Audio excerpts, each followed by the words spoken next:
शर्त यह है कि ज़िक्र ज़बानी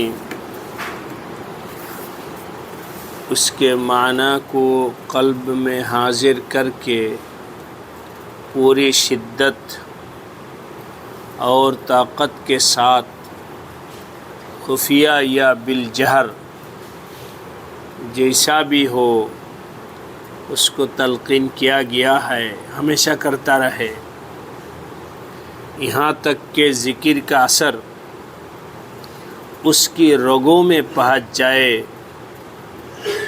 और सबसे बेहतर ज़िक्र जैसा कि हदीस में आया है,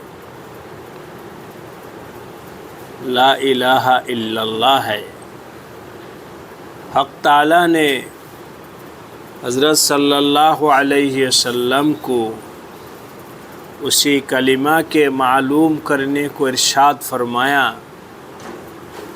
चुनांचे फरमाया है, फ़ालम अन्नहु ला इलाहा इल्लल्लाह, यानी पस जान लो आए मोहम्मद कि कोई माबूद नहीं बजुज़ हक़ ताला की ज़ात के।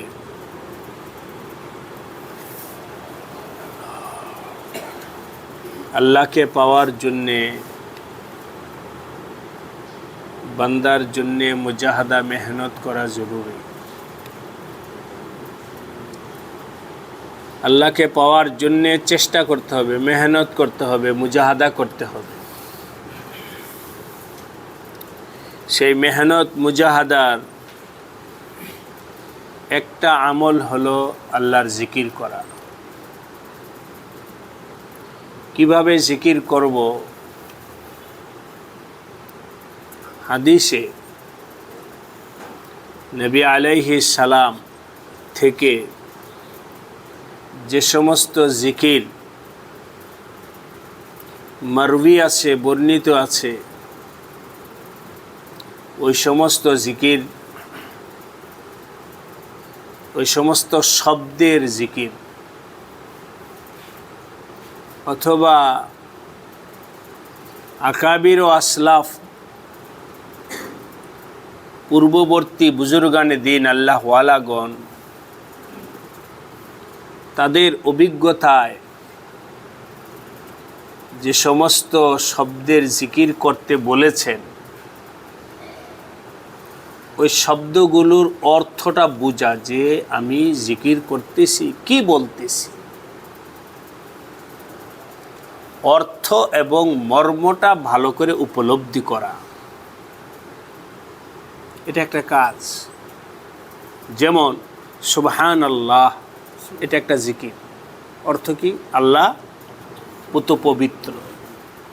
আমি পড়তেছি সুবহানাল্লাহ সুবহানাল্লাহ সুবহানাল্লাহ, এটার অর্থটা যেন আমার কলবের ভিতরে থাকে যে আমি আমার আল্লাহর পবিত্রতার বর্ণনা করতেছি। অথবা একটা জিকির হলো আলহামদুলিল্লাহ, এর অর্থ হলো সকল প্রশংসা আল্লাহ তাআলা। তো আলহামদুলিল্লাহ মুখে বলে আমি আল্লাহর প্রশংসা করতেছি, এতটুকু যেন অন্তরে থাকে যে আমি কি বলতেছি। আল্লাহু আকবার, মুখে বললাম আল্লাহু আকবার আল্লাহু আকবার, অর্থ আল্লাহ সবচেয়ে বড়। আমি আল্লাহু আকবার বলে আল্লাহ তাআলার বড়ত্ব বলতেছি। তো জিকিরের ক্ষেত্রে যে কোনো শব্দে আমরা জিকির করব, ওই শব্দের মর্ম অর্থটা নিজের অন্তরে বসানো, এটা একটা কাজ। দ্বিতীয় কাজ হলো জিকিরটা আমি কি আওয়াজ করে বলবো না মনে মনে বলবো? যেমন আমি তসবিহ পড়তেছি, আমারটা আমি শুনতেছি আর কেউ শুনতেছে না, এভাবে পড়ব না এমনভাবে পড়ব যেন আমার জিকিরটা আমিও শুনি, আমার পাশে দু একজন লোক যারা আছে তারাও শোনে। এটাকেই আমরা বলতেছি জিকির বিল জেহের না জিকির বিল সির, অর্থাৎ আওয়াজ করে জিকির করব না আওয়াজ ছাড়া জিকির করব। এক্ষেত্রে উত্তর হলো, তুমি তোমার শায়েখ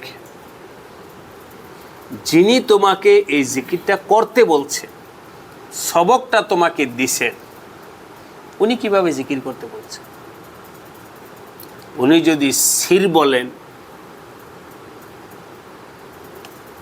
কথার কথা একজনে বলল যে আপনি 100 বার সুবহানাল্লাহ পড়েন, কেন পড়েন? 100 বার পড়েন কেন? উত্তর হবে যে আমার হুজুর আমাকে 100 বার পড়তে বলেছে। তো ওনার থেকেই জানেন যে আপনি কেমনে পড়বেন। অথবা আপনি 100 বার আলহামদুলিল্লাহ পড়েন, কেন পড়েন বলেন? আমি অমুক বইয়ের মধ্যে পড়ছি, ওই বইটা কার? কোনো না কোনো জায়গা থেকে তো একটা পেন আপনি এই জিকিরটা করতেছেন। নিজের শায়েখ, নিজের উস্তাদ, নিজের পীর, যার থেকেই আপনি জিকিরটা নেবেন তার থেকেই আপনি জানবেন যে আমি জিকিরটাকে জোরে করব না আস্তে।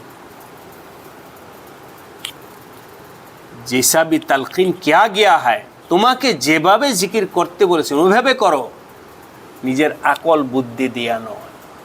আমার হুজুর এভাবে ভালো লাগে, নিজের ভালো লাগার উপরে ভিত্তি করে যদি কেউ জিকির করে তাহলে মানুষের ভালো তো কত কিছুই লাগে। কারো গান শুনতে ভালো লাগে, তাহলে সেটাই কি ভালো হয়ে যাবে? কারো কোনো গুনাহ করতে ভালো লাগে, তাহলে সেটাই কি ভালো হয়ে যাবে?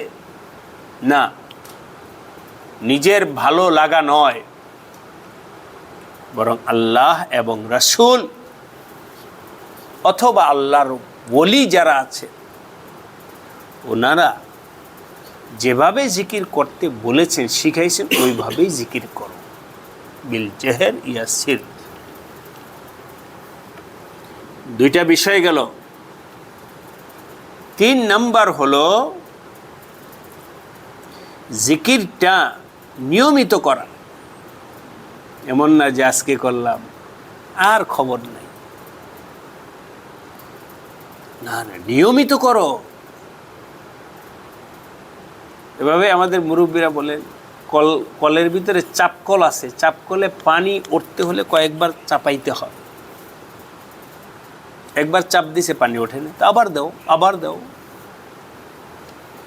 নিয়মিত আমল করা। নিয়মিত আমলটা এমনভাবে করা, প্রত্যেকটা আমলের একটা তাসির আছে, প্রভাব আছে, নতিজা আছে, ফল আছে।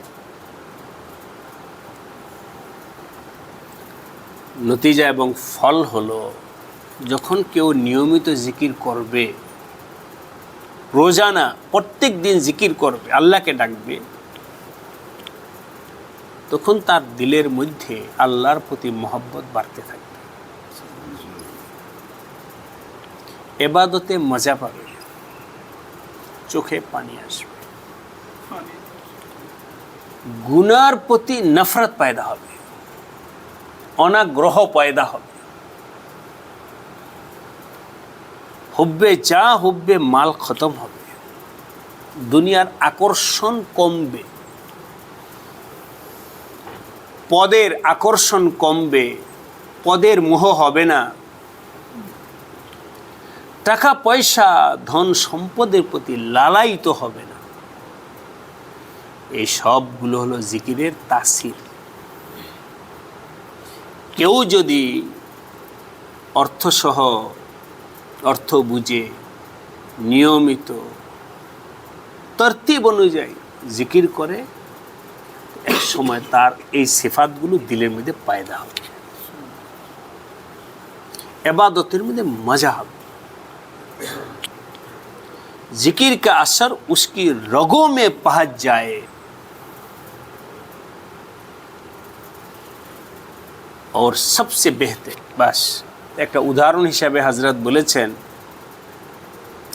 सबसे बेहतर जिकिर ला इलाहा इल्लल्लाह। এই লা ইলাহা ইল্লাল্লাহর জিকির সম্পর্কে অনেক লম্বা কথা আছে। পবিত্র কোরআনে কারিমে আল্লাহ বলেছেন নবীজিকে, ফালাম, হে মুহাম্মদ তুমি জেনে রাখো, জাইনা নাও, লা ইলাহা ইল্লাল্লাহ অর্থ কি, আল্লাহ এমন সত্তা যার সমকক্ষ আর কোনো মাবুদ নেই। লা ইলাহা, কোনো মাবুদ নেই, ইল্লাল্লাহ, আল্লাহ সম্পর্কে এটা জাইনা নাও যে উনি ওনার সমকক্ষ, ওনার মতো আর কোনো মাবুদ নেই। শুধু ওনার মতো কেন, কোনো মাবুদই নেই, শুধু মাবুদ একমাত্র কে, আল্লাহ। ফালাম, ফালাম, জাইনা নাও এটা, सबसे जान लो बजुज हक ताला के कोई ज़ात के। जब जिक्र करने वाला एक मुद्दत तक पूरे हुजूर और कामिल ताज़ीम के साथ जिक्र ज़बानी पर मुदावमत रखता है, এখানে যারা আছেন এ তালিম, বিশেষ করে রমজান মাসে জোহরের পরে তালিমটা হয়, অনেক গুরুত্বপূর্ণ তালিম। প্রত্যেকটা শব্দ তালিমের ক্ষেত্রে, কথা ক্ষেত্রে মজলিস যেন সুন্দর হয়। যেমন এই এখন মজলিসটা অনেক সুন্দর আছে, ফাঁকা ফুকা নাই, চাপাচাপি নাই, সুন্দর করে আপনারা বসা আছে। মজলিসের শুরুতেই আমরা দেখব যে আমি কোন জায়গায় বসলে সুন্দর হয়। যিনি কথা বলতেছেন তার কথাটা সুন্দর করে শোনা যায়, দেখা যায়, ও আরেকজনের কষ্ট না হয়। আমি এমনভাবে চেপেতে বসলাম যে ওনার কষ্ট হইতেছে, এসব আদব, আরেকজনের কষ্ট না হয়। আর অন্যদিকে মন না থাকে, মন এখানেই থাকে, তখন এই কথাগুলোর মর্মটা বুঝে আসবে। এখানে কতগুলো শব্দ বলেছেন। জিকির করনে ওয়ালা যখন একটা লম্বা সময় জিকির করতে থাকবে, এক মুদ্দত তক पूरे हुजूर और कामिल ताजीम के साथ, পরিপূর্ণ একাগ্রতা এবং কামেল তাজিম, জিকিরের প্রতি অত্যন্ত গুরুত্ব সহ জিকির করতে থাকবে, तो जिक्र कल्बी और जिक्र के साथ कल्ब का इत्मीनान हासिल हो जाता है, जिसको हक़ ताला ने इरशाद फरमाया, अला बिज़िक्रिल्लाहि तत्मइन्नुल कुलूब। जिकिर करे हासे মানে রাস্তায় আছে সুবহানাল্লাহ কয়, এই কই যাও, ওই সমস্ত জিকির করলে সওয়াব হবে, কিন্তু ওই কলবের ওই হালাত পয়দা হবে না। এই জন্য বলছে পুরে হুজুরকে সাথ, মানে মন জমায়া জিকির করবে। আর কামেল তাজিম, আমি অনেক গুরুত্বপূর্ণ কাজ করতেছি, তখন গিয়া কলবের দরজা খুলবে। যেটাকে আল্লাহ পাক বলেছেন কোরআনে কারিমে, আলা বিজিক্রিল্লাহি तत्मइन्नुल कुलूब, और हक़ ताला उसके ज़िक्र से उन्स और मखलूक और उनसे मिलने जुलने के वहशत जो क़ल्ब की खलवत से माने है पैदा हो जाता है। और जब ज़िक्र में क़ल्ब दर्जा इस्तिक़राक को पहुँच जाता है तो ज़िक्र ज़बानी छोड़ा देते हैं, अल्लाह ताला की तरफ तवज्जो में मशगूल कर देते हैं। যখন মুখের জিকিরটা আমরা এভাবে করতে থাকব, তখন এটা তারাক্কি, উন্নতি করে কলবের দরজা খুলবে। हक़ ताला उसके ज़िक्र से उनसे और मखलूक और उनसे मिलने जुलने से আল্লাহ তাআলা তার জিকিরকে পছন্দ করে নেবেন। আর মানুষের সাথে গল্প গুজব আড্ডা দিতে আর ভালো লাগবে না। কারণ তার কলবের এখন আকর্ষণ হলো আল্লাহ। এখন অমুকের সাথে কথা বলা, অমুকের সাথে দেখা করা, অমুকের সাথে, এগুলো ভালো লাগবে না। এগুলো হলো জিকিরের তাসির। সামনে আরো আলোচনা আসবে, যেটা বুখারী শরীফে আছে, হাত্তা অহুব্বিবা ইলাইহিল খালাউ, ওই একাগ্রতার সাথে জিকির করলে আস্তে আস্তে একা একা থাকতে ভালো লাগবে, নির্জনতা ভালো লাগবে। আল্লাহ তাআলা আমাদের সবাইকে মহাব্বতের সাথে, দিল জমঈর সাথে, একাগ্রতা ও ইখলাসের সাথে আল্লাহ আমাদেরকে জিকির করার তৌফিক দান করেন। আমিন। দুরূদ শরীফ পড়ে আল্লাহুম্মা সাল্লি আলা সাইয়্যিদিনা ওয়া মাওলানা